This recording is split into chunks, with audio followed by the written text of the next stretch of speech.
Hi, welcome back, you Inglorious Bastards and Magnificent. It is I, Doc Mo, and we're back for another thought of the day. And It today we're going has to talk about begun! a couple of things. One thing I found out from some guys I served with: Afghanistan retook the ground in Wodak province. Winning? The No. Taliban. You suck! I thought they were trying to be peace, and Yeah, no. Biden takes office and goes to hell. That's not the only thing that's going to hell. Like, you got the gas shortage we've been talking about, but like, so we were talking about Israel and the attack yesterday, and it's now a ground war. uh, People are not listening to the CDC about these masks anymore, and Ireland has been hit. Their health system has been hit by some ransom attacks, which is pretty fucking You so. suck! But we'll get into that. And as always, this is the beginning of the show. We got a promo go on. We got the Like the Government shirt. So one lucky subscriber at the end of the month is going to get chosen to win a free shirt. We'll reach out to you to get your like size and stuff and where to ship it to, and then you get a free shirt. Or you can get it on the merch store and help us beat that censorship machine. You can always do that by like, share, subscribing to any one of the platforms that you listen to us on. If you listen to us on a audio platform, or please leave a review like iTunes and stuff, because that helps boost us in the algorithm. The more better reviews you have, you go up the list, and that helps us reach out there. And it's the only way we can't do this without you guys. You guys, it's all about you guys. You guys, without the audience, all I am is a guy reading news in front of a computer, and I can do that on my own. But I feel the need to like share what's going on in the world, because it's going to. The best way you can support us or get contacted or notified when we go live is by going to our website at www.thatsomepoint.squarespace.com and joining the email list and or becoming a member, which comes with other benefits and exclusive content. That's how winning is done! But just simply viewing our content from our website is a much better way to help us in the long run than anything else, because you come directly to us, directly to our platform.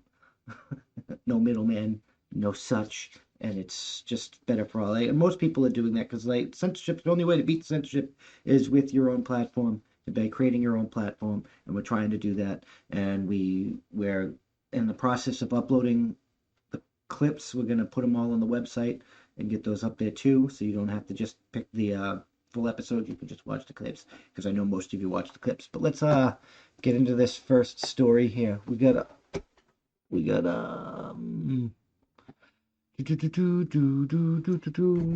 adjust the camera a bit here. So get Afghan security forces mounting an operation to recapture a Taliban-held district outside the city of Kabul on Wednesday, just before the start of a three-day ceasefire at midnight, a local official said. Now, this is insane. I thought they were joining the government. Like, this is why you don't capitulate to fucking terrorism. The Taliban insurgents had killed or captured some government soldiers and forced others to retreat after storming the district center, which lies in Wardak province, less than an hour's drive from Kabul. Winning? No. That's just not how winning is done. Government forces have been struggling against stepping up attacks by the insurgents as U.S. troops withdraw after 2 decades of fighting in the country. Wardak Mayor Zarifa Ghaffari said that if the district was not taken soon, fighting would reach the gates of Kabul in a few days. It's probably going to reach the gates of Kabul. I'm just being real. The defense ministry said on Wednesday special forces have been deployed in the area to retake the district after troops made a tactical retreat on Thursday. Yeah, you need better troops. Afghan military people were horrible. A senior government official said that they aim to regain control before a 3-day ceasefire announced by the Taliban for the Muslim religious holidays of Eid, which starts on Thursday. We will have to do it today, because after the ceasefire, it will give the Taliban enough time to dig in and will complicate the operations and increase our casualties, the official said, speaking on condition of anonymity. Yeah, I mean, you should just do it immediately. That's how you deal with terrorism and stuff. That's how winning is done! Immediately. Quick and to the point. Winning? The government carried out airstrikes at the start of the operation. The defense ministry said the insurgents have maintained a strong presence in Wardak province and nearby Logar province. Oh, both of those places. Yay. To the south over the years, Afghan officials say the Taliban have used the provinces as launch pads for hit-and-run attacks and suicide bombings on Kabul. The Taliban has staged a month-long campaign to expand its influence across the country as the United States has begun to withdraw troops from May 1st and closed some bases in keeping with the peace deal it signed with the Taliban last year. So we signed a peace treaty with the Taliban, but we're going to just allow them to, like, bomb. We sided with the terrorists? I don't know what. Yeah, no. Because they're attacking the guy. I don't. This is a cluster.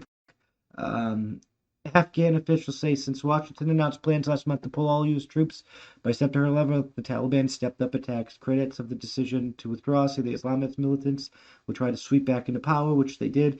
U.S.-led forces ousted the Taliban from power in late 2001 from sheltering the al-Qaeda militants involved in September 11 attacks on the United States, reporting by Kabul Bureau, editing by Angus McSwan. Whatever that is. Angus McSwan. What the Winning? No. You suck! This is why you stay. You stop doing military attacks and you start helping rebuild and make schools and stuff. Because we left and this happened. But to be real, it's because we got the Sleepy Joe in office. The guy that's senile and going, shoot it up and pressure, and other gaffes on television. The president where the press secretary literally says they hide him from the press.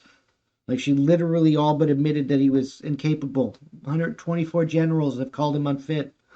Like, our enemies are going to be emboldened by that because we don't have an effective commander-in-chief. Yeah, no. The commander-in-chief of the United States military is effectively an Alzheimer's patient.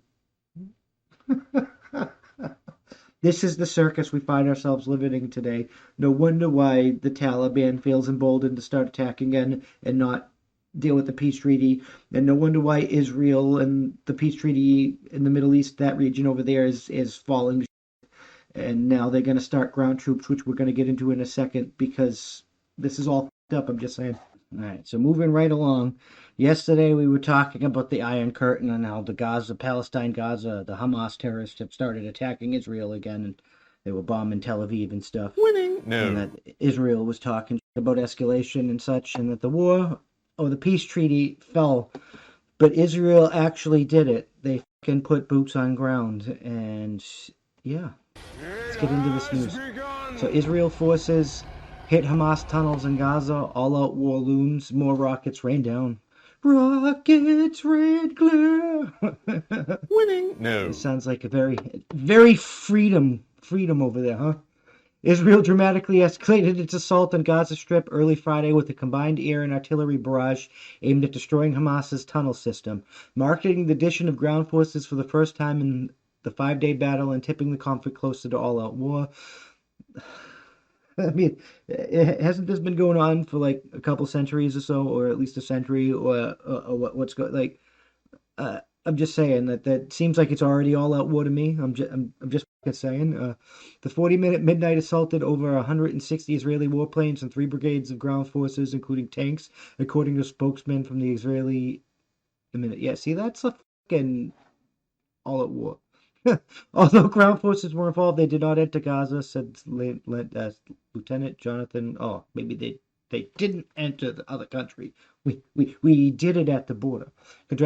Contradicting a statement the night before that a ground assault on the enclave was underway. Timeline of the Israeli-Palestine conflict. That's what the politicians do, though, don't they? They just fucking lie. You A timeline suck. of the Israeli-Palestine conflict. Coriascus said that the operation targeted a sprawling system of tunnels that Hamas has spent years building underneath Gaza streets, raising the possibility of significant civilian casualties. And see, this is what we got to stop the fighting for, because that's ridiculous. We're not going to move forward in life if Israel and the Palestine people are not one. We can't wipe either one off the map, and we're going to kind of have to figure this out if we all want to live together free. That's how winning is done. You're kind of like socialist utopia won't work unless we can be peaceful, right? Unlike our very elaborate efforts to clear civilian areas before we strike high-rises or large buildings inside Gaza that was feasible at this time, he said, adding that the operation had targeted Hamas tunnels and the infrastructure with precision-guided munitions. That's it. It just collapsed them in. Here's what to know. Militants in Gaza fired at least 55 rockets overnight, bringing the total to about 18,000. How much is 1,800, like 1,800 rockets cost? So they fired, the Israeli military says they got attacked by 1,800 missiles. That is insane. After initially saying the troops were on the ground in Gaza, Israel issued a clarification saying that that was not the case. Of course, they walked that statement back. The death toll in Gaza climbed to 119, including 31 children and 130 wounded, Gaza's health ministry reported. 2 women died after falling while running from shelter overnight, bringing the number of people killed in Israel to 8 civilians and 1 soldier. Israeli Prime Minister Benjamin Netanyahu, I probably fucking butchered that, vowed to continue military action as long as necessary and to exact a very high price on Hamas. That's how winning is done. This has begun. It has begun. Residents of Gaza City said intense, almost continuous airstrikes began to pound the northern Gaza Strip around midnight. An Israeli warplane bombed Gaza. 2 infantry brigades and an armored one approached but did not cross the border, Korea said. Tanks fired about 50 rounds into the enclave. We just bombarded it from the fucking border. Winning. The aim at the joint active on the ground, air and the ground forces was to deliver a severe blow to Hamas's underground tunnel system, which we refer to as the Metro, which is essentially a city beneath the city of Gaza, he said. It's a strategic asset that Hamas has invested many years of effort and time and significant resources to construct. If there was such a fucking problem, why haven't we collapsed it on people? Slacking on your pimping. Slacking on your pimping. It was too soon to say how much of the tunnel system was destroyed, he said, but he added that quite a lot of enemy combatants were killed in the overnight operation. The scale of the attack was in keeping with Israel's attempt to destroy as much Hamas military infrastructure as fast as possible, a strategy that Israel Defense Forces Chief of Staff Aviv Kokavi, I'm butchering these names, I can't speak Hebrew, was characterized as the victory doctrine. The focus is on direct precision fire based on live intelligence using air, ground, and cyber forces. Yeah, that's trifecta. Just fucking do it.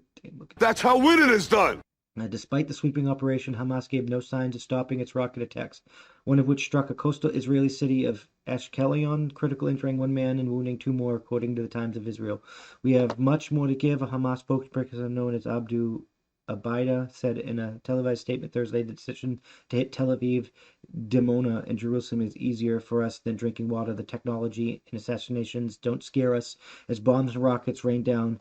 Clashes continue in mixed Arab-Jewish towns within Israel. Winning? No. You suck. All people in America here were complaining about, like, retarded problems, and these people are literally being bombed. It could be worse. About 100 people were arrested at the clashes Thursday night in cities including Wadi Ara, Al-Fam, Beersheba, and Netanya, according to the police spokesman Mickey Rosenfeld. In Netanya, police arrested 9 Jewish Israelis who were walking around looking to beat people up. No. This is just ridiculous, right? So, like, why are you going to... They're already at war. 13 local Arab residents were arrested. The whole world's going to collapse. This is just an evidence of that. In Al-Fam, police arrested 11 people who threw patrol bombs and attacked police officers, Rosenfeld said. In Tel Aviv, 2 men carrying iron bars were detained, according to police statements. Police also arrested 43 people overnight in Lod, the scene of some of the worst communal violence and riots, for throwing petrol bombs and rocks and attacking police officers, according to Rosenfeld. Arab citizens of Israel have long accused the Israeli police of one-sided enforcement and not responding to incidents in the neighborhoods during a years-long spike in violence in their communities. In recent days, many have lodged the same complaint against the border police units, who normally patrol the West Bank and neighborhoods in East Jerusalem under army control. I mean, that could be true. Like, when your country is controlled by a religion, that tends to happen. That have been deployed throughout Israel to help quell the riots. Arabs say that the opposites have turned out in forces against Arab protests, but they beat largely absent when Jewish mobs and riots break out. The border police are responding to every incident that takes place on the ground, Rosenfeld said in response, including incidents where innocent civilians are under life-threatening situations. In a nationally televised speech, Netanyahu warned that the civil unrest put the Israeli in the position of fighting a campaign on two fronts, one of which was Gaza, the second front Israeli cities. He said, repeating his vow from a day earlier to deploy the military to prevent the anarchy of the mob seen in several cities this week. As rival gangs of Jews and Arabs clash on the streets, fear mounts as irreparable damage is